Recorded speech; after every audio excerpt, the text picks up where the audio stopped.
Hello guys, last video में हमने chapter number 9 current electricity में 1 या 2 मार्क के जो थ्योरी क्वेश्चंस हैं उनकी बात की। इस वीडियो में हम इसी चैप्टर के that is chapter number 9 current electricity इसके फॉर्मूला शीट को स्टडी करने वाले हैं और अगले वीडियो में हम इसके न्यूमेरिकल सॉल्व करने वाले हैं। चलिए स्टार्ट करते हैं। तो गाइस ध्यान से देख लीजिए, फॉर्मूला शीट में सबसे जो पहला फॉर्मूला है वो आता है रेजिस्टेंस ऑफ अ वायर का। ये फॉर्मूला शीट एक स्टूडेंट ने ही बनाया था, ठीक है। चलिए तो यहाँ पे देख लीजिए, सबसे पहला फॉर्मूला है रेजिस्टेंस ऑफ अ वायर। अब गाइज ये जो वायर आपको दिख रही है, आप यहाँ पे देख सकते हैं कि इसका क्रॉस सेक्शन एरिया जो है वो है कैपिटल ए और इसका लेंथ है एल। इस सिचुएशन में वायर के रेजिस्टेंस का फॉर्मूला है R is equal to rho L by A. यहाँ पे रो मतलब स्पेसिफिक रेजिस्टेंस ऑफ मटेरियल या उसी को हम कहते हैं रेजिस्टिविटी ऑफ मटेरियल। आपको याद रखना है कि ये जो रो है इसका यूनिट है ओहम मीटर। आगे बढ़ते हैं। Second formula. अब ये जो सेकंड फॉर्मूला है गाइस, इस पे 2 न्यूमेरिकल हमारे टेक्स्ट बुक में है। ये सर्किट पहले ध्यान से देख लीजिए।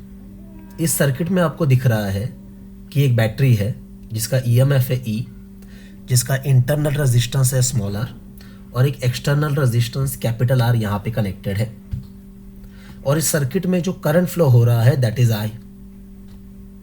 तो अगर इस सर्किट का करंट हमें कैलकुलेट करना है तो इसका सिंपल सा लॉजिक है total potential upon total resistance. अब सर्किट में टोटल पोटेंशियल के नाम पे एक बैटरी है, तो सीधी सी बात है करंट के फॉर्मूला में टोटल पोटेंशियल की जगह पे आएगा ई। अच्छा, टोटल रेजिस्टेंस के लिए जैसे कि आप देख सकते हैं यहाँ पे टोटल 2 रेजिस्टेंस है, एक है कैपिटल आर, दूसरा है स्मॉल आर, और दोनों आपस में सीरीज में कनेक्टेड है। सो टोटल रेजिस्टेंस आता है capital R plus small are.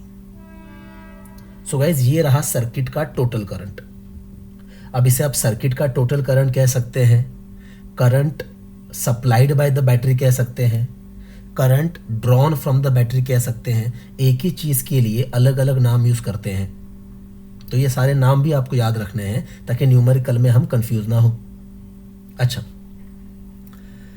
अगर हमें पूछा कि what is a potential drop across internal resistance, मतलब ये छोटा सा स्मॉल आर, तो सबको पता है गाइस किसी भी तरह के पोटेंशियल ड्रॉप का फॉर्मूला होता है करंट इनटू रेजिस्टेंस। तो यहाँ पे जो इंटरनल पोटेंशियल ड्रॉप है इसका फॉर्मूला आएगा current is I into small R, as simple as that.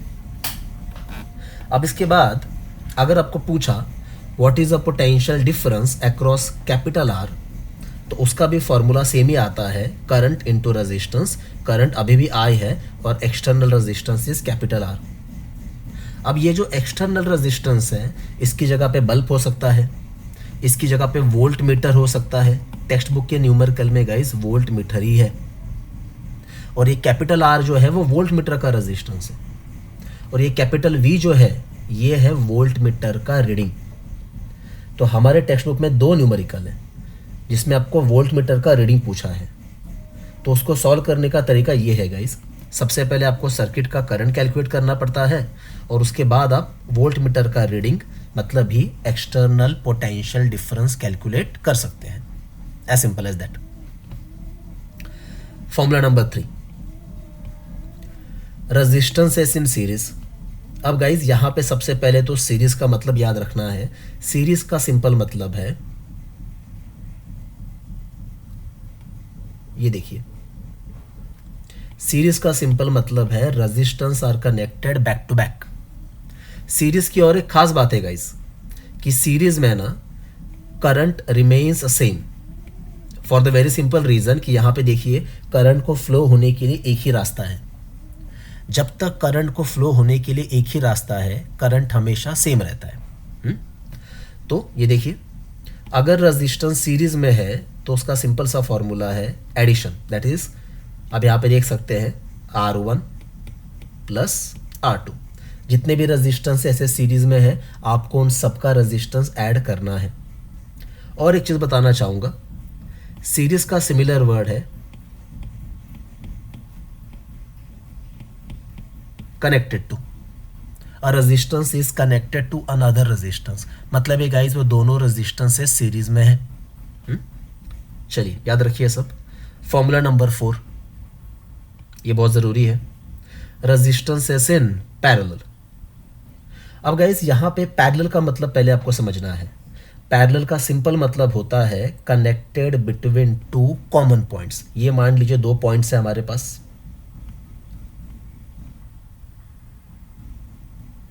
और ये देखिएगा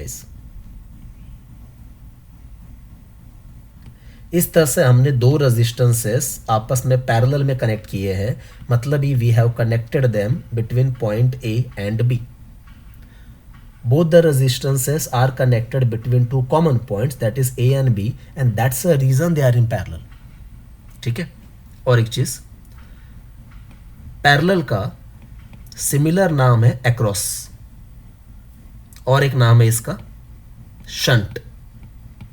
गाइस शंट मतलब भी पैरेलल में कनेक्ट करना। अब यह सब हमें स्कूल लेवल पे भी था। जब 2 रेजिस्टेंसेस पैरेलल में कनेक्ट होते हैं तो उनका जो इक्विवेलेंट रेजिस्टेंस है आरपी, अब इक्विवेलेंट रेजिस्टेंस को भी और अलग अलग नाम से जाना जाता है। इफेक्टिव रेजिस्टेंस कहते हैं, ओवरऑल रेजिस्टेंस कहते हैं। उसको हमने डिनोट किया है आर सफिक्स पी से। तो ये स्कूल का ये फॉर्मूला है 1/RP is equal to 1/R1 plus 1/R2। पर गाइज हमें 1/RP नहीं चाहिए, हमें चाहिए आरपी। तो ये देखिए आरपी का standard formula R1 R2 upon R1 plus R2।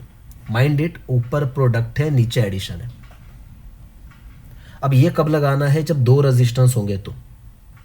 अच्छा, अगर हमारे पास 3 रेजिस्टेंस होंगे, मतलब R1 parallel R2 parallel R3, तो फिर उनका जो ओवरऑल रेजिस्टेंस है जिसे हम आरपी कहते हैं, उसका फॉर्मूला ये देख लीजिए। ये गैस उसका फॉर्मूला है R1 R2 R3 upon R1 R2 plus R2 R3 plus R3 R1। ये फॉर्मूला भी आपको नहीं भूलना है, क्योंकि 3 रेजिस्टेंस तक आपको न्यूमेरिकल में दिया जा सकता है। अब यहाँ पे एक बड़ा इंपॉर्टेंट सा शॉर्टकट है गाइस। ये शॉर्टकट आपको बहुत सारे एमसीक्यू में काम आता है। क्या शॉर्टकट है? If we have n resistances, n मतलब number of resistances, if we have n resistances of equal value capital R, and if they all are connected in parallel, I repeat, if we have n number of resistances, all are having equal value capital R, and if they all are connected in parallel, then RP is simply equal to R by N। ये shortcut बहुत काम का है guys. चलिए example लेके बात करते हैं। मान लीजिए हमें दिया है 5 ओहम पैरेलल 5 ओहम। अब पहली बात तो यहाँ पे आपको ये समझना पड़ेगा गाइस कि 5 ओहम पैरेलल 5 ओहम में नंबर ऑफ रेजिस्टेंसेस कितने हैं? 2। क्या दोनों का वैल्यू सेम है? हाँ। तो कैपिटल आर कितना है? 5 ओहम। अच्छा, क्या पैरेलल में है? हाँ, पैरेलल में ही है। तो यहाँ पे गाइस इसका आरपी आएगा R बाय N, मतलब ये 5/2, and the answer is 2.5 ohm. ये रहा गाइस शॉर्टकट। अगर 3 होते तो क्या कहते हैं? 5/3। 4 होते तो क्या कहते हैं? 5/4।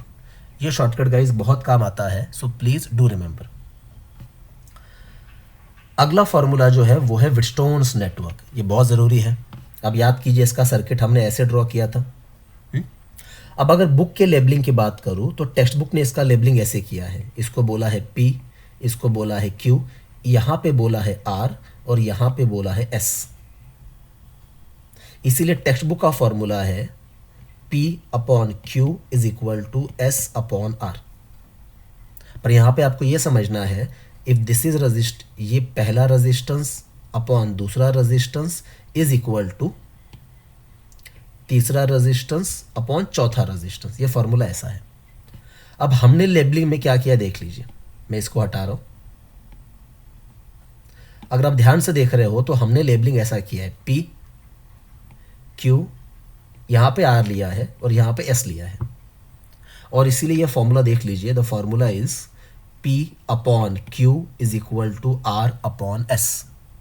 ये सेम फॉर्मूला हम और 2 तरीके से लिख सकते हैं। तरीका number 1 is cross multiply. So this is P into S is equal to Q into are.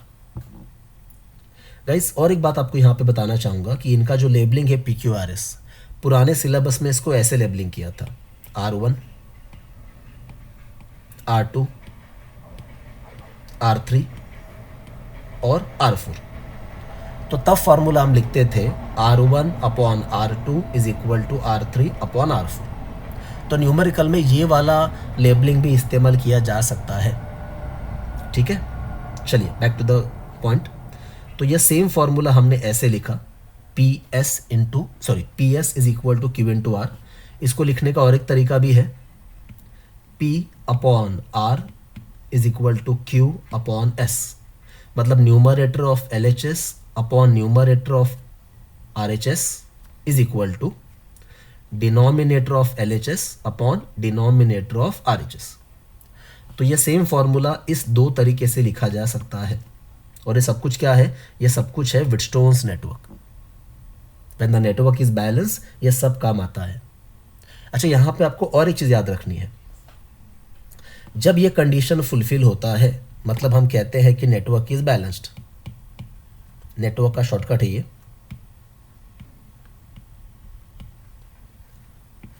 जब नेटवर्क बैलेंस होता है गाइस, तो गैल्वानोमीटर का करंट होता है 0। आसान भाषा में कहो तो ये वाला जो ब्रांच है ना, ये वाला ब्रांच, इस ब्रांच का करंट होता है 0।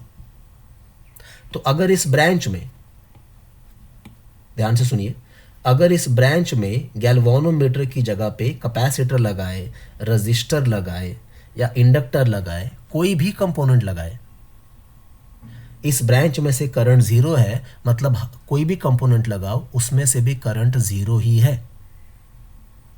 और अगर इस ब्रांच में से करंट 0 है, इसका सिंपल मतलब ये है कि ये वाला point, let's call it point number 1, और ये वाला point, let's call it point number 2, इनके बीच का potential difference is equal to 0 आता है। गाइस, पोटेंशियल डिफरेंस 0 है तभी तो करंट 0 है। ये सब छोटी छोटी बातें आपको याद रखनी है। अब मैं ज़्यादा डिटेल में जा नहीं पा रहा हूँ क्योंकि हम सिर्फ फॉर्मूले कवर कर रहे हैं। ये सब कुछ थ्योरी में पढ़ाते हैं। पर ये हर बात जो इस वीडियो में मैं कह रहा हूँ फॉर्मूला शीट के बारे में, वो आपको याद रखनी चाहिए। अब वैसे तो गाइज यहाँ पे सीधे सीधे फॉर्मूले आपको दिख रहे हैं, पर ऐसे ना करते हुए हम डायग्राम देखेंगे, ठीक है? क्योंकि बिना डायग्राम के हम समझ ही नहीं पाएंगे। तो चलिए डायग्राम देखते हैं। एक मिनट। हाँ गाइज, ये देखिए, ये है मीटर ब्रिज। अब मीटर ब्रिज में यहाँ पे जो X लिखा है, ये क्या है? लेफ्ट गैप का रेजिस्टेंस है। ये हमारे गाइस टेक्स्ट बुक का ही डायग्राम है।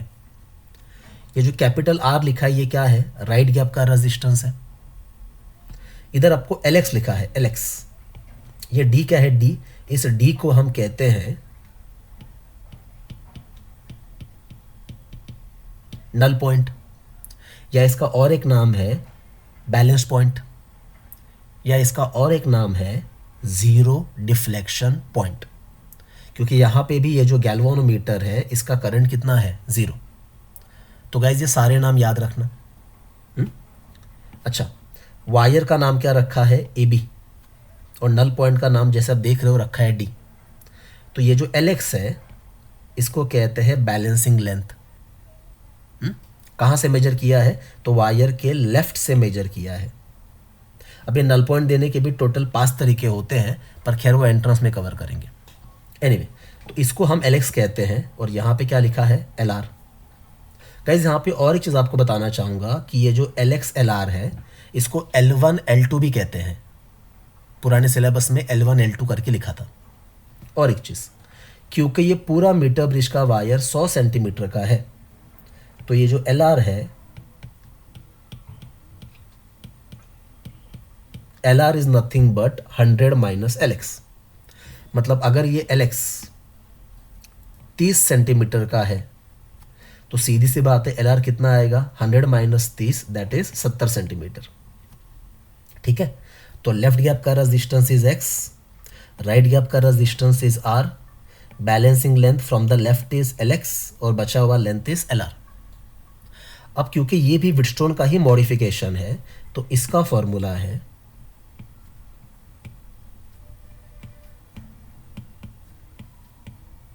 ये देखिएगा इस x upon R is equal to L X upon L R. पर यहां पे हम क्या करेंगे, इसको x ना बोलते हुए इसको बोलेंगे लेफ्ट गैप का resistance, that is L G. और इस कैपिटल आर को क्या बोलेंगे, R G, that is right gap का resistance, is equal to L X upon L R. तो गाइज आप ऐसे याद रखिए, लेफ्ट गैप का रेजिस्टेंस अपॉन राइट गैप का resistance is equal to L X upon L R. या फिर इसी फॉर्मूला को हम ऐसे भी लिख सकते हैं,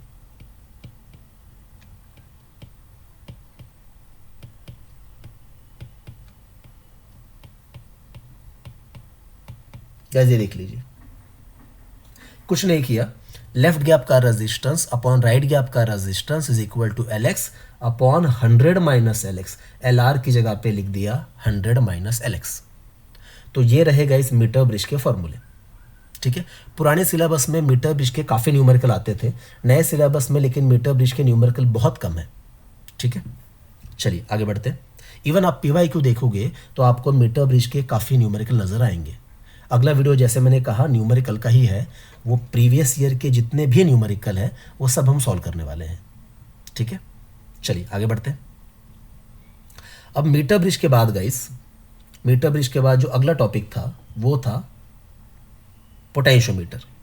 और ये रहा पोटेंशियोमीटर का सर्किट गाइस, यहाँ पे नाम नीचे लिखा हुआ है पोटेंशियोमीटर। अब वैसे तो फॉर्मूला लिस्ट में इसके सारे फॉर्मूले रेडीमेड लिखे हैं, पर गाइस एक बात याद रखिए, फॉर्मूले बाय हार्ट नहीं करने होते। फॉर्मूला शीट आपको ध्यान से सीक्वेंस में बनानी होती है ताकि हमारा ब्रेन वो सारे फॉर्मूले अपने आप याद कर ले। एनीवे इधर आते हैं। अब गाइस पहली बात तो पोटेंशियोमीटर में वायर कहाँ से कहाँ लिया है, तो ये देख लीजिए प्लीज। वायर लिया है ए से लेके सी तक।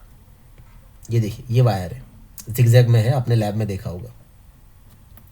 अच्छा, या फिर अगर डिस्कशन के लिए हमने सिर्फ वायर का ए बी ये इतना हिस्सा लिया है, उसका लेंथ आपको दिया है स्मॉल एल। मान लीजिए पूरे वायर का लेंथ है कैपिटल एल, पूरे वायर का मतलब ए से लेके सी तक। पूरे वायर का रेजिस्टेंस है कैपिटल आर। अब इस वायर को क्या क्या कनेक्टेड है देख लीजिए। इस वायर को एक बैटरी कनेक्टेड है जिसका ईएमएफ है ई। उस बैटरी के साथ एक इंटरनल रेजिस्टेंस कनेक्टेड है, दैट इज स्मॉल आर। और यहाँ पे एक चीज़ ड्रॉ नहीं की है पर आपको याद रखनी पड़ेगी, कई बार यहाँ पे एक और रेजिस्टेंस कनेक्ट किया जाता है जिसे हम कहते हैं आरी। टेक्स्ट बुक ने थ्योरी में इसका जिक्र नहीं किया था पर न्यूमेरिकल में इसका जिक्र है। ये आरी क्या है, तो ये आरी के 2-3 नाम है गाइस। इसका सबसे फेमस नाम है रियोस्टैट, इसका दूसरा नाम है रेजिस्टेंस बॉक्स, आपको पता होगा ये सब, और इसका तीसरा नाम है resistance connected in series with wire and cell. अब गए जरा ध्यान से देख लीजिए, ये जो आरी है ना, आरी ये वायर के साथ भी सीरीज में है और ये मेन बैटरी के साथ भी सीरीज में है, इसीलिए इसका नाम है resistance connected in series with the wire and the battery. अब पोटेंशियोमीटर के बेसिक में जो सबसे इंपॉर्टेंट फॉर्मूला है वो है पोटेंशियल ग्रेडियंट का।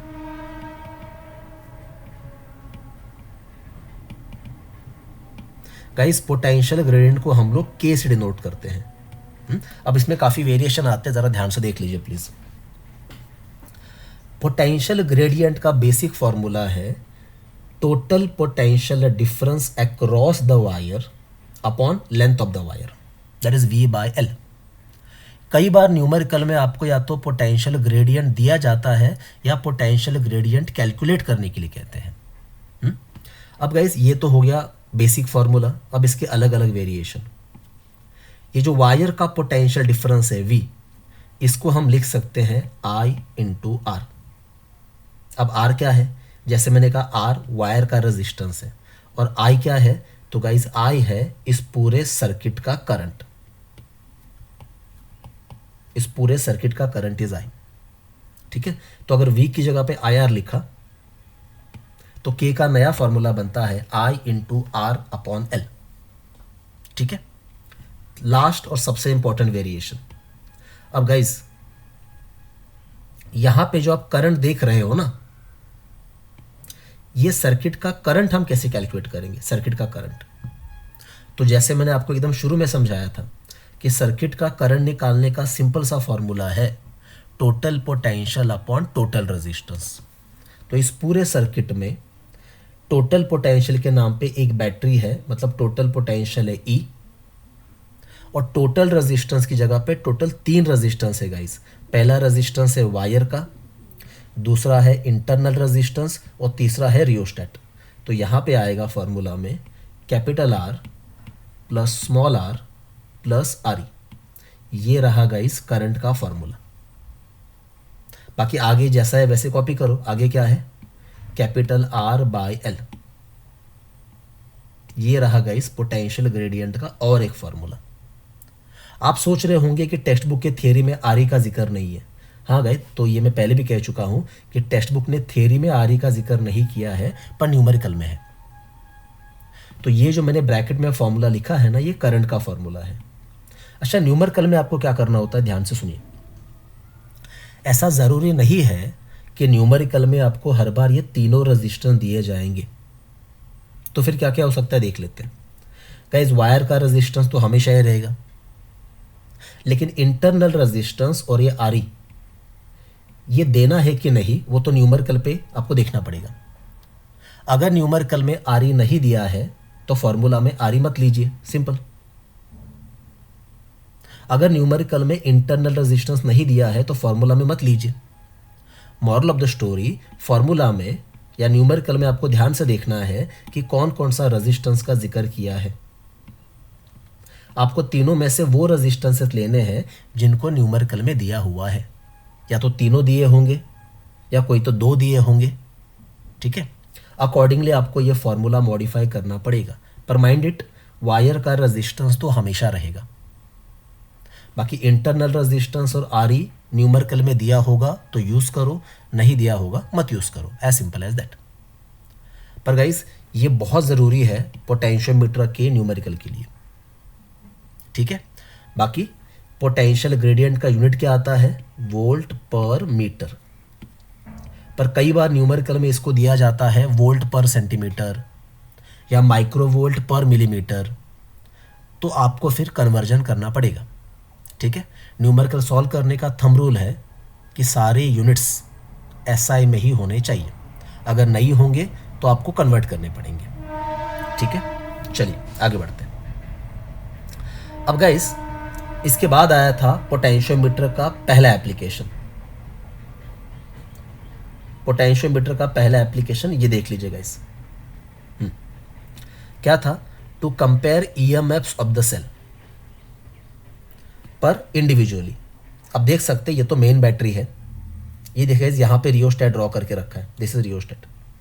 पर यहाँ पे सेल का इंटरनल रेजिस्टेंस नहीं दिया है। और यहाँ पे ऊपर आप देख सकते हैं कि 2 सेल्स है, E1 E2, लेकिन दोनों का की अलग अलग है। यहाँ पे की है K1, यहाँ पे की है K2। तो केस नंबर 1 में हम क्या करते हैं, याद करो, ये K1 को ऑन करते हैं, K2 को ऑफ करते हैं। तो सर्किट में सिर्फ कौन कनेक्टेड होता है? E1। सर्किट में सिर्फ E1 कनेक्टेड होता है, E2 कनेक्टेड नहीं होता। फिर सेकंड केस में हम क्या करते हैं? तो सेकंड केस में हम K1 को ऑफ कर देते हैं और K2 को ऑन कर देते हैं। अब K2 को ऑन करेंगे तो सीधी सी बात है, सिर्फ ये E2 गैल्वेनोमीटर से कनेक्ट होगा, मतलब सर्किट से कनेक्ट होगा। तो सेकंड वाले केस में सिर्फ E2 इज कनेक्टेड, किसको? गैल्वेनोमीटर को, गाइस गैल्वेनोमीटर को। इस तरह से दोनों सेल एक साथ काम नहीं करते, अलग अलग काम करते हैं, इसीलिए इस मेथड को कहते हैं इंडिविजुअल मेथड। अब फॉर्मूला याद कर लेते हैं फटाफट। जब सिर्फ सेल E1 कनेक्टेड था तो इक्वेशन आया था E1 is equal to KL1। अब यहां पे गाइस ध्यान से याद रखना, इसको इक्वेशन नंबर 1 कह सकते हैं। यहाँ पे E1 क्या है? EMF of cell 1। और यहाँ पे L1 क्या है? Balancing length of cell E1। और ये K क्या है? तो ये K है पोटेंशियल ग्रेडियंट। और पोटेंशियल ग्रेडियंट निकालने के अलग अलग फॉर्मूले हमने अभी इसके पहले कवर किए हैं, ठीक है। उसके बाद सेकंड वाला सेल जब गैल्वानोमीटर से कनेक्टेड था तो इक्वेशन आया था E2 is equal to KL2, ठीक है। इसको हमने बोला था इक्वेशन नंबर 2। अब यहां पे भी E2 क्या है, ये दूसरा सेल है, L2 क्या है, उसका बैलेंसिंग लेंथ है, और यहां पे भी K क्या है गाइस, पोटेंशियल ग्रेडियंट है। यहां पे 2-3 बातें आपको बड़े अच्छे से याद रखनी है। पहली बात, मीटर ब्रिज में बैलेंसिंग लेंथ हमेशा सेंटीमीटर में दी जाती है, लेकिन क्योंकि पोटेंशियोमीटर का ये जो वायर है ये 2 से 10 मीटर होता है, सो पोटेंशियोमीटर में L1 L2 मीटर में लेते हैं, ठीक है। दूसरी बात आपको याद ये रखनी है, इन दोनों का अगर हम रेशो ले ले दैट इज 1/2, तो फिर फॉर्मूला बनता है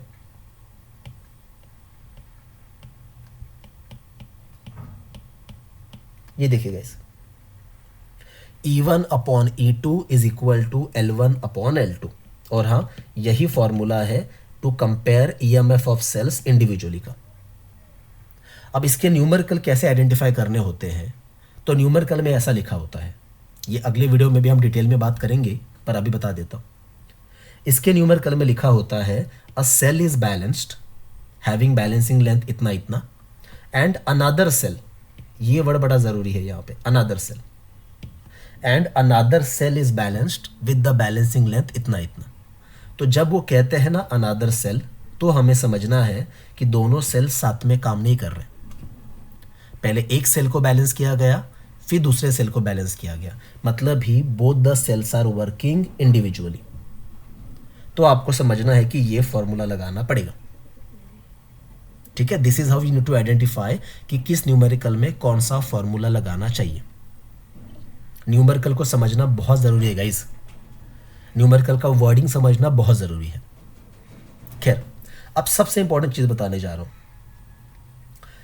कभी कभी न्यूमेरिकल में, अगले वीडियो में आप देख ही लेना, प्रीवियस पेपर में है, ऐसे 2-2 सेल नहीं देते, सिर्फ एक ही सेल को बैलेंस किया जाता है, एक ही सेल को। तो अगर एक ही सेल को बैलेंस करेंगे तो आपका फॉर्मूला क्या आएगा, सिर्फ ये आएगा, E1 is equal to KL1 if only one cell is balanced. अगर आप प्रीवियस पेपर में देखोगे तो आपको इसके न्यूमेरिकल नजर आएंगे। अगर आप सोच रहे हो कि एक ही सेल को बैलेंस करके फायदा क्या है, तो गाइज यहां पे क्या करते हैं देखिए, यहां पे आपको या तो K निकालने के लिए बोलते हैं, या K का डेटा दिया जाता है, E1 दिया जाता है, और आपको कहते हैं L1 निकालो, ठीक है। तो एक सेल होगा तो कंपेयर करने का सवाल ही पैदा नहीं होता, ये फॉर्मूला नहीं आएगा। एक सेल होगा तो सिर्फ और सिर्फ ये फॉर्मूला आएगा। अब जब मैं अगला वीडियो अपलोड करूंगा जिसमें प्रीवियस ईयर के न्यूमेरिकल होंगे, उसमें जब इसके न्यूमेरिकल कवर होंगे तब आपको ये बेटर समझ में आएगा। लेकिन फिलहाल बस इतना याद रखिए कि कभी कभी न्यूमेरिकल में ऐसे 2 सेल दिए नहीं जाते, सिर्फ और सिर्फ एक ही सेल दिया जाता है। फिलहाल बस इतना याद रखो गाइस, ठीक है। तो ये जितने भी फॉर्मूले यहाँ पे लिखे हैं 1 2 3 4, ये सब कुछ आपको याद कर लेने हैं। चलिए आगे बढ़ते हैं। अब इसके बाद गाइस जो डेरिवेशन था उसमें वही लॉजिक था, क्या कि वापस हमें सेल को कंपेयर करना था, पर इस बार मेथड का नाम था सम एंड डिफरेंस मेथड। अब ये लास्ट वीडियो में कवर किया है कि सम मतलब क्या, डिफरेंस मतलब क्या। गाइस यहाँ पे देख लीजिए, यहाँ पे इन्होंने लेकिन क्या किया है, एनसीईआरटी की तरह पहले वायर बनाया है, ये वायर है, ये वायर के साथ मेन बैटरी की और ये रियोस्टैट है, ठीक है। और जिन 2 सेल को बैलेंस करना है, ये है E1, ये है E2। इनको देखिए गाइस, इन्होंने वायर के नीचे ड्रॉ किया है। पहले डायग्राम में उल्टा था, मैं आपको फिर से दिखाता हूं। गाइस ये देखिए, इसमें आपको बात नोट करनी है कि यहाँ पे इन्होंने क्या किया है, तो यहाँ पे इन्होंने वायर नीचे ड्रॉ किया हुआ है और बैटरीज ऊपर ड्रॉ किए हुए हैं, ठीक है। महाराष्ट्र बोर्ड ऐसे ड्रॉ करता है। लेकिन इस डायग्राम में क्या किया है, वायर के नीचे सब कुछ ड्रॉ किया है। ये एनसीईआरटी का पैटर्न है। खैर उससे फर्क नहीं पड़ता, ये सेल आप वायर के ऊपर बनाओ या नीचे बनाओ, इससे फर्क नहीं पड़ता। खैर अब याद कर लीजिए प्लीज, अब मैं थ्योरी में नहीं जा रहा हूं, सीधा फॉर्मूला पे आता हूं। इसमें पहला फॉर्मूला क्या आया था, E1 plus E2 is equal to KL1। ये कब की बात है, when both the cells assist each other. ठीक है, यहां पे L1 क्या है, बैलेंसिंग लेंथ है। दूसरा फॉर्मूला क्या था,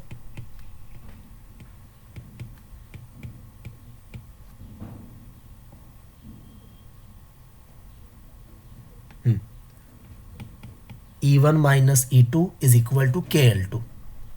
इसमें क्या होता है, दोनों सेल एक दूसरे को क्या करते हैं, अपोज।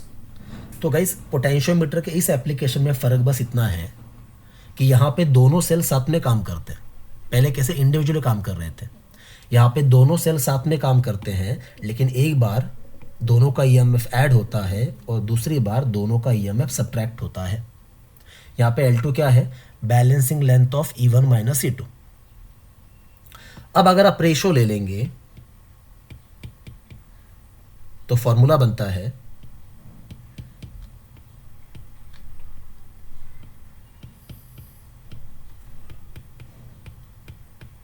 ये रहा गाइस आपका formula, E1 plus E2 upon E1 minus E2 is equal to L1 upon L2। तो ये भी बड़ा ज़रूरी सा फॉर्मूला है गाइस, पर काफ़ी बार न्यूमेरिकल में ये फॉर्मूला काम नहीं आता। इसी को सॉल्व करके अगला फॉर्मूला आता है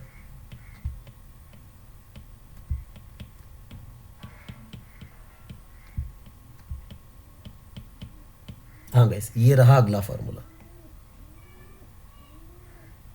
क्या लिखा है ध्यान से देख लीजिए, फॉर्मूला है E1 upon E2 is equal to L1 plus L2 upon L1 minus L2। तो ये जो पहले फॉर्मूला लिखा था उसी को सॉल्व करके फॉर्मूला आया हुआ है। कैसे आया वो आपने थ्योरी में देख लिया होगा। फिलहाल तो न्यूमेरिकल सॉल्व करने के लिए आपको ये फॉर्मूले याद करने पड़ेंगे। अच्छा, अब इसके न्यूमेरिकल कैसे आइडेंटिफाई करने हैं, क्योंकि पहले एप्लीकेशन में भी आपने यही तो किया था, पर उधर जैसे मैंने कहा उधर एक वर्ड यूज किया जाता है अनदर सेल।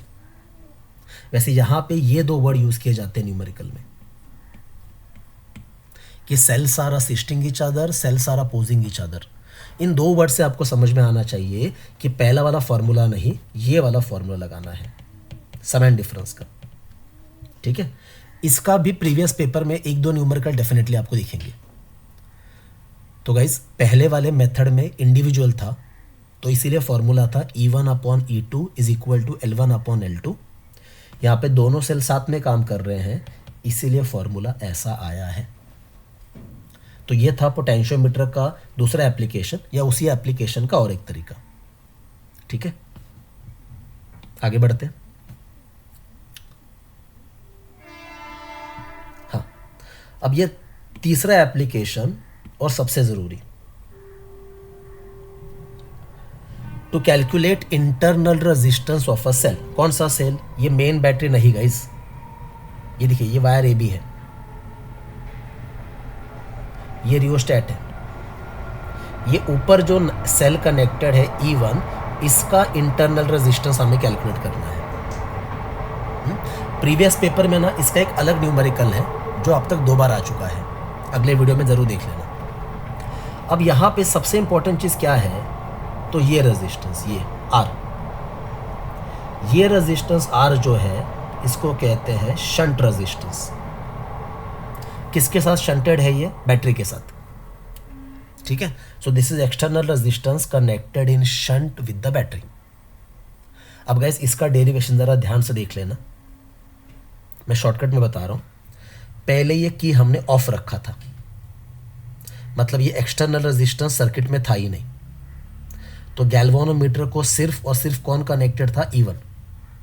मतलब गैल्वानोमीटर ने किसको बैलेंस किया, E1 को। इसीलिए पहला इक्वेशन आया था E1 is equal to KL1।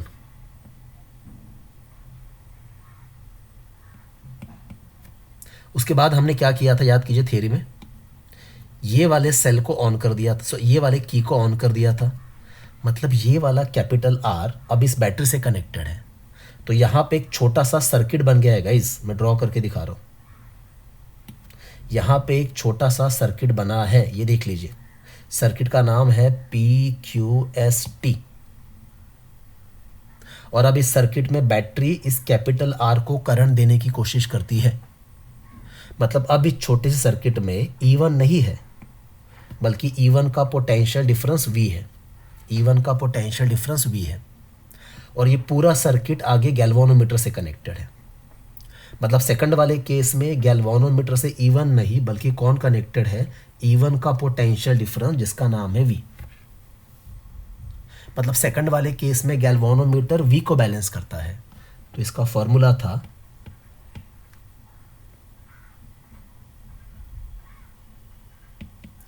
KL2। अब यहां पे आपको याद क्या रखना है गाइस? पोटेंशियल डिफरेंस हमेशा EMF से कम होता है। मतलब यहां पे आपको याद रखना है कि ये बैलेंसिंग लेंथ L2 L1 से हमेशा कम ही रहेगी। न्यूमेरिकल में ऐसा लिखा जाता है, the balancing length gets reduced to this value when the cell is shunted by the resistance. आसान भाषा में वो L2 का जिक्र कर रहे हैं। अगले वीडियो में इन सबके न्यूमेरिकल कवर होंगे, तब आपको ये और बेटर समझ में आएगा। खैर, अब इन दोनों को सॉल्व करके जरा याद कर लीजिए, इंटरनल रेजिस्टेंस का फॉर्मूला ये आया था।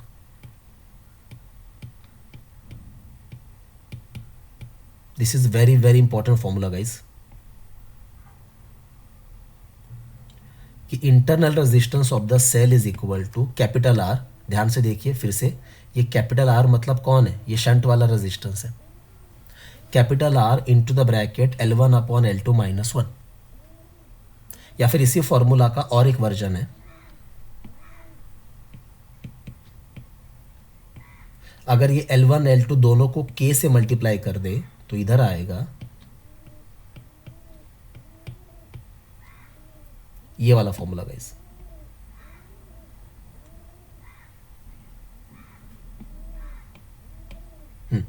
तो गाइज ये भी ज़रा ध्यान से देख लीजिए, क्या फॉर्मूला है? Small r is equal to capital R into the bracket E1 upon V minus 1। So these are the फॉर्मूले which are use to calculate internal resistance of the cell.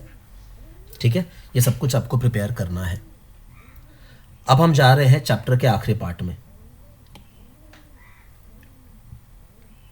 क्या था उसमें? उसमें था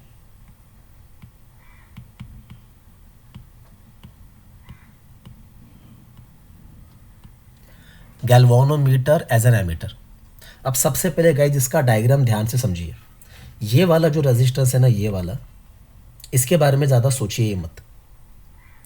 ये रेजिस्टेंस यहाँ पे क्यों कनेक्टेड है? क्योंकि जब हमने नीचे बैटरी कनेक्ट किया होगा और बैटरी को हम गैल्वानोमीटर लगा रहे हैं, रियलिटी में हम कोई भी कंपोनेंट सीधा बैटरी से कनेक्ट नहीं करते। रियलिटी में कंपोनेंट और बैटरी के बीच में हमेशा एक रेजिस्टेंस लगाना पड़ता है, जिसका नाम होता है करंट लिमिटिंग रेजिस्टेंस। इसका यूज़ होता है कि आगे वाला कंपोनेंट ज़्यादा करंट की वजह से डैमेज ना हो जाए। तो ये वाला रेजिस्टेंस फिलहाल भूल जाइए। इसका एक्चुअल डायग्राम देखो, मैं यहाँ पे आपको बना के दिखा रहा हूँ, ताकि इसमें 7 फॉर्मूले आते हैं, सातों याद करने में आपको आसानी हो। देखिए,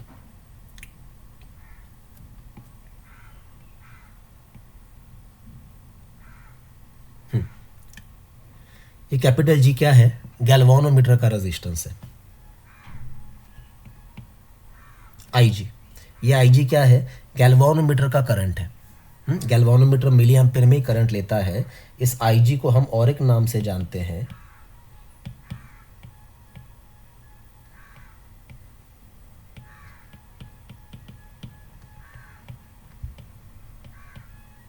इसको हम कहते हैं guys full scale deflection of moving coil galvanometer. इससे ज़्यादा करंट गैल्वानोमीटर ले नहीं सकता। पर हमें एमीटर में कन्वर्ट करना है, मतलब हमें बड़ा करंट मेजर करना है, तो हम सर्किट में जो करंट भेजेंगे दैट विल बी I। अब I को क्या नाम से जानते हैं वो भी देख लीजिए।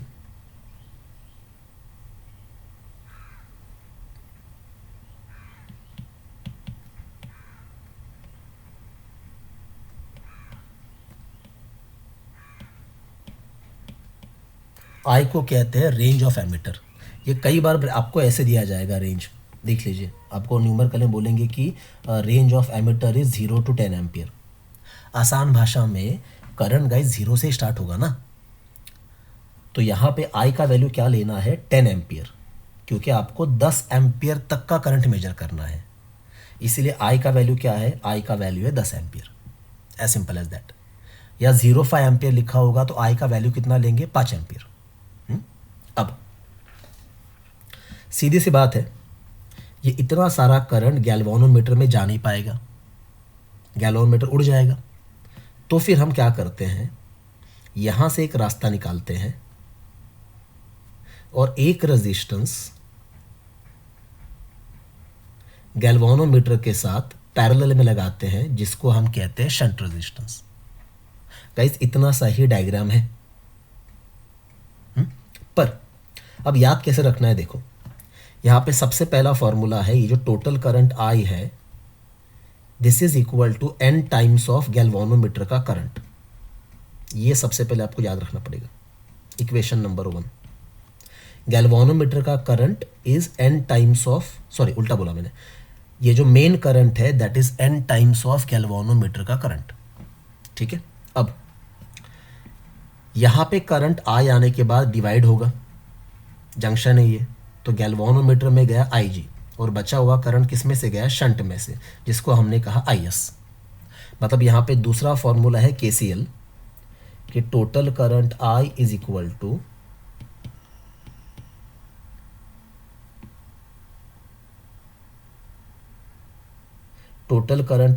Equal to IG plus IS, equation number 2।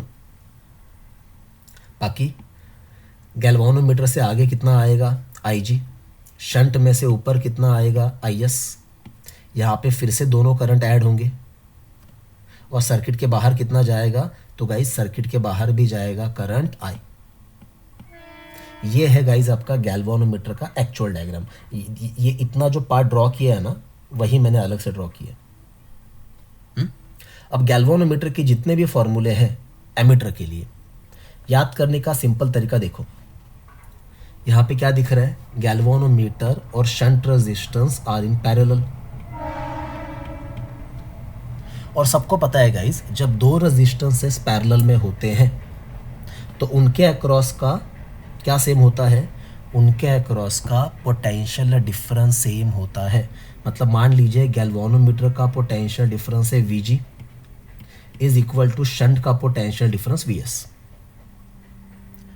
और फॉर्मूला शीट के स्टार्टिंग में आपको कहा था मैंने, पोटेंशियल डिफरेंस या पोटेंशियल ड्रॉप का फॉर्मूला क्या होता है, करंट इनटू रेजिस्टेंस। तो VG का फॉर्मूला क्या आएगा, VG का फॉर्मूला आएगा IG इंटू G, और VS का फॉर्मूला क्या आएगा, IS इंटू S। अब सारे फॉर्मूले गाइज आपको यही से मिलने वाले हैं। कैसे देख लेते, चलिए।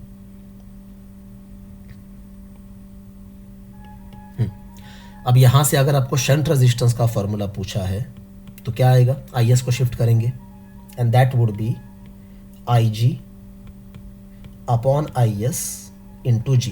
ये रहा गाइज आपके शंट रेजिस्टेंस का फॉर्मूला। सबसे ज्यादा तो इसी पे न्यूमेरिकल आते हैं। अच्छा, ये IS हमें पता नहीं होता, तो अगर ये KCL को आप ध्यान से देख रहे हो तो यहां से मैं बड़े आराम से लिख सकता हूं कि IS is equal to what, I minus IG। IS is equal to what, I minus IG। इसीलिए शंट रेजिस्टेंस का फॉर्मूला होगा IG upon I minus IG into G। This is the most used formula. आपको कई बार shunt resistance calculate करने के लिए बोलते हैं, तो ये फॉर्मूला आपको लगाना है। ठीक है, कहां से आया, इधर से आया। रट्टा मारा क्या, रट्टा नहीं मारा, आपके सामने सॉल्व करके दिखा रहा हूं। आप भी प्रिपेयर करोगे तो ऐसे ही प्रिपेयर करना। ठीक है, आगे बढ़ते। अब गाइस इसी फॉर्मूला में हम और एक चीज कर सकते हैं, ध्यान से देख लीजिए। क्या,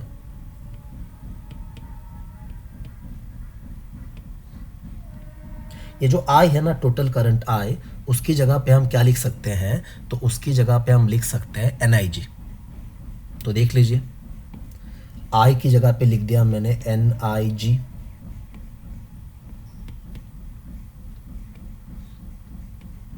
उससे क्या हुआ देख लीजिए, यहां से IG कॉमन और IG कट हो जाएगा, तो शंट का फॉर्मूला क्या बचेगा, 1/n-1 into ji.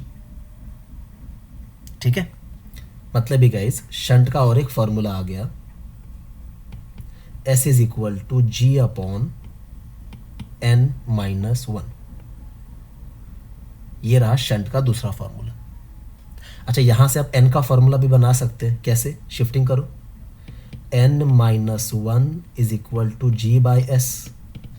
So n is equal to what, G/s+1, और यहां से n का फॉर्मूला आ गया G+s/s। ये हो गया गाइस n का फॉर्मूला। तो कितने फॉर्मूले हो गए देखो, ये पहला, ये उसी का वेरिएशन दूसरा, और ये n का फॉर्मूला तीसरा। ठीक है, खत्म नहीं होगा, इस पर खत्म नहीं होगा। न्यूमेरिकल में आपको और दो चीज़ें पूछी जाती है, सॉरी और तीन चीज़ें पूछी जाती है। चौथी चीज़ है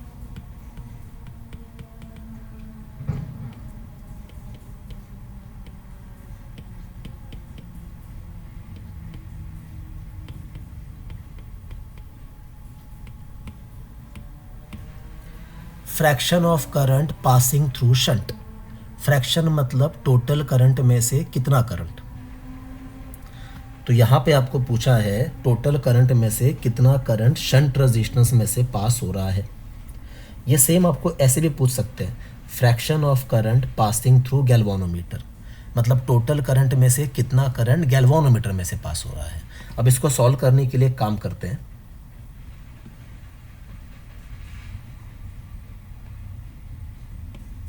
ये डायग्राम मैं फिर से यहाँ पे कॉपी करके ले रहा हूँ।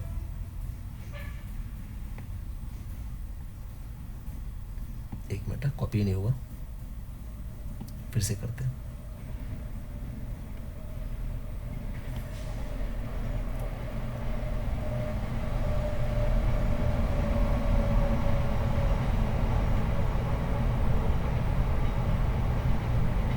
एक मिनट गए ना, पता नहीं कॉपी क्यों नहीं हुआ।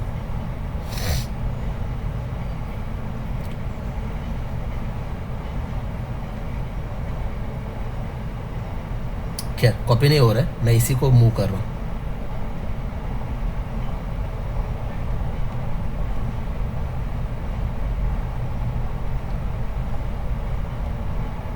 हाँ गाइस, ये देख लीजिए, वही डायग्राम है।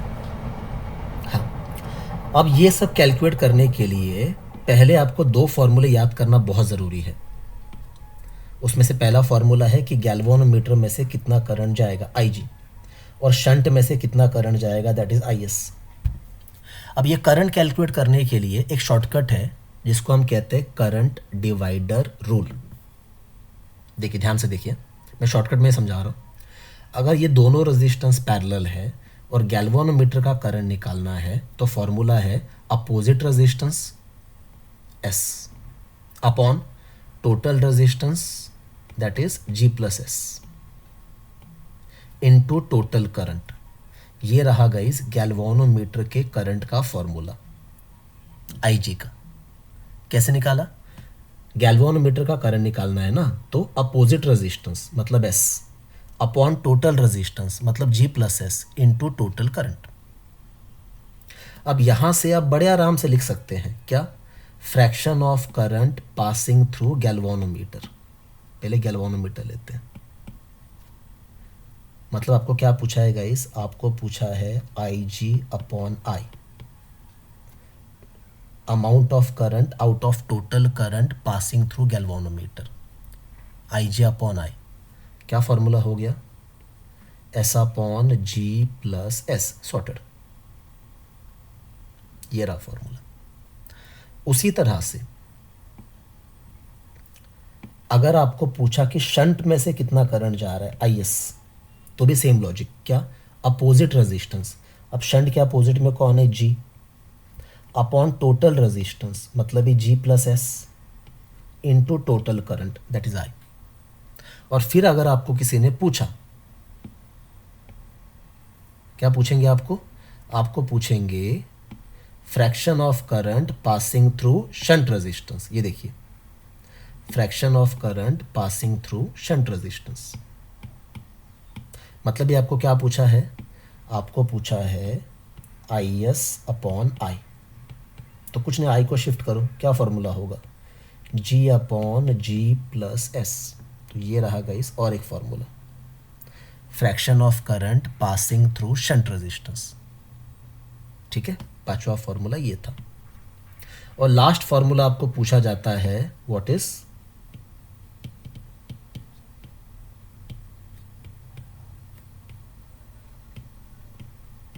Resistance of ammeter.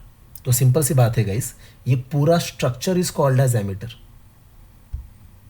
और इस पूरे स्ट्रक्चर में दो रेजिस्टेंस है, एक का नाम है G, दूसरे का नाम है S, और दोनों आपस में पैरेलल में है। तो एमीटर का रेजिस्टेंस क्या आएगा? एमीटर का रेजिस्टेंस आएगा G पैरेलल S, और उसका आंसर क्या आएगा?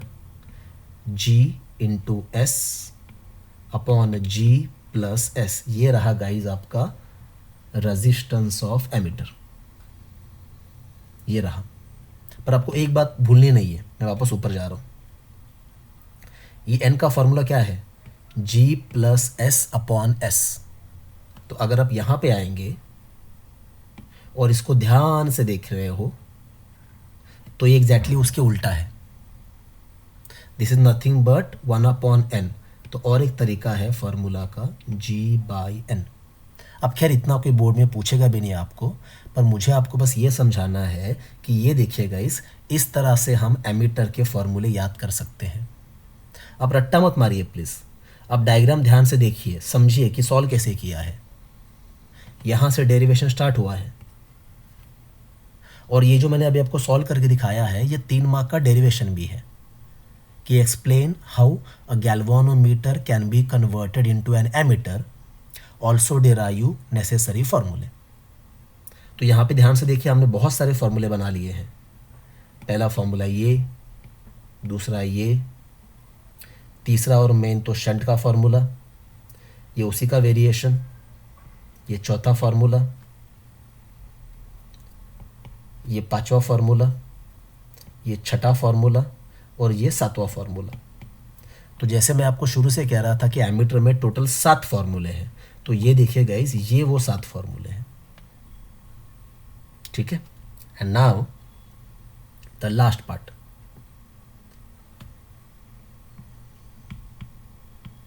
Galvanometer as a volt meter.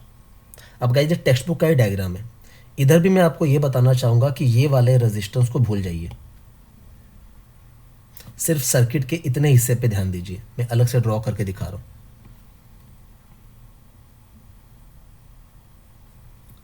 ये हमारे गैल्वानोमीटर का रेजिस्टेंस है, उसमें से जो करंट जाता है दैट इज IG। इसकी वजह से गैल्वानोमीटर के अक्रॉस पोटेंशियल ड्रॉप होगा, उसको हम कहेंगे VG।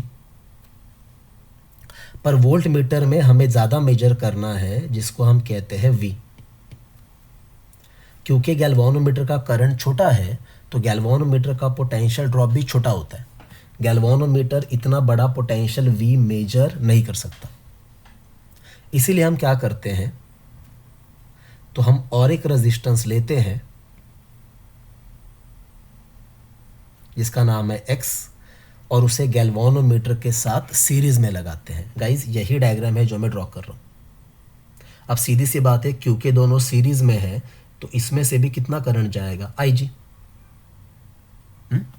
और गाइज यहां पे भी पोटेंशियल ड्रॉप होगा, V सफिक्स X। अब आपको ये X कैलकुलेट करना है। ठीक है, तो चलिए काम स्टार्ट करते हैं। तो गाइस जैसे एमीटर में मैंने कहा था कि दोनों रेजिस्टेंसेस पैरेलल में थे, यहां पे आप क्या देख रहे हो? दोनों रेजिस्टेंसेस सीरीज में है। तो यहां पे सबसे पहला फॉर्मूला है V is equal to NVG। जैसे एमीटर में था वैसे वोल्ट मीटर में है कि टोटल पोटेंशियल गैल्वानोमीटर के पोटेंशियल ड्रॉप के कितने गुना ज़्यादा है, तो n गुना ज़्यादा है।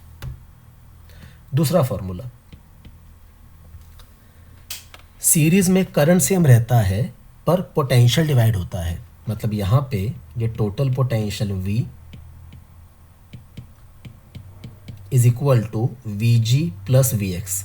गाइज ये आपको याद रखना है, सारे फॉर्मूले अब यहाँ से आएंगे। कैसे, देख लीजिए। वी जी का फॉर्मूला क्या आएगा, I G into G, that is current into resistance. और वी एक्स का फॉर्मूला क्या आएगा, आई जी इंटू एक्स, बराबर। फिर उसके आगे आई जी को हमने कॉमन निकाला, अंदर क्या बचा, जी प्लस एक्स। अब क्योंकि हमें एक्स कैलकुलेट करना है,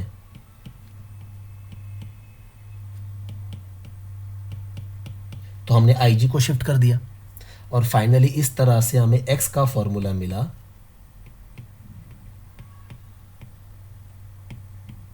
ये रहा गाइस एक्स का formula, v upon I G minus G. ये टेक्स्ट बुक का ही फॉर्मूला है। अब इसका दूसरा वेरिएशन क्या कर सकते हैं, तो ये जो v है इसकी जगह पे लिख सकते हैं एन वी जी। चलिए लिखते हैं।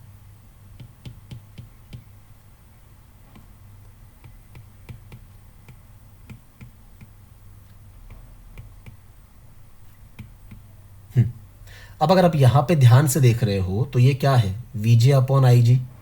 वी जी मतलब क्या, गैल्वानोमीटर का पोटेंशियल ड्रॉप। आई जी मतलब क्या, गैल्वानोमीटर का करंट। और what is V upon I, V upon I मतलब रेजिस्टेंस। तो guys this is nothing but capital G only. ये V G upon I G मतलब गैल्वानोमीटर का ही रेजिस्टेंस जी माइनस जी।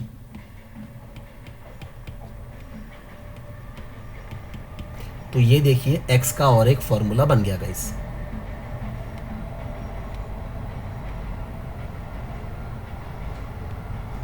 तो galvanometer as a voltmeter में x के एक नहीं बल्कि दो फॉर्मूले हैं, जैसे शंट के भी दो फॉर्मूले थे। अच्छा, यहां से अगर किसी ने पूछा कि n कैलकुलेट करके दिखाओ तो बड़ा आसान है। क्या करेंगे, g को शिफ्ट करो, x upon g is equal to n minus 1 and therefore n is equal to x upon g plus 1. So n is equal to what, x plus g upon g। ये रहा guys n का formula.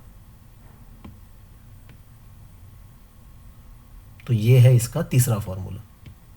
तो guys galvanometer as ammeter में ज़्यादा फॉर्मूले नहीं है, पर जितने भी फॉर्मूले हैं वो ये है। तो ये रहा वो डायग्राम, डेरिवेशन का स्टार्टिंग, और ये सारे उसके फॉर्मूले हैं। तो गाइस यहाँ पे मैं कह सकता हूँ कि करंट इलेक्ट्रिसिटी चैप्टर का फॉर्मूला लिस्ट कंप्लीट हो गया। वीडियो थोड़ा लेंदी हो गया क्योंकि एमीटर और वोल्ट मीटर हमने पूरा सॉल्व किया है।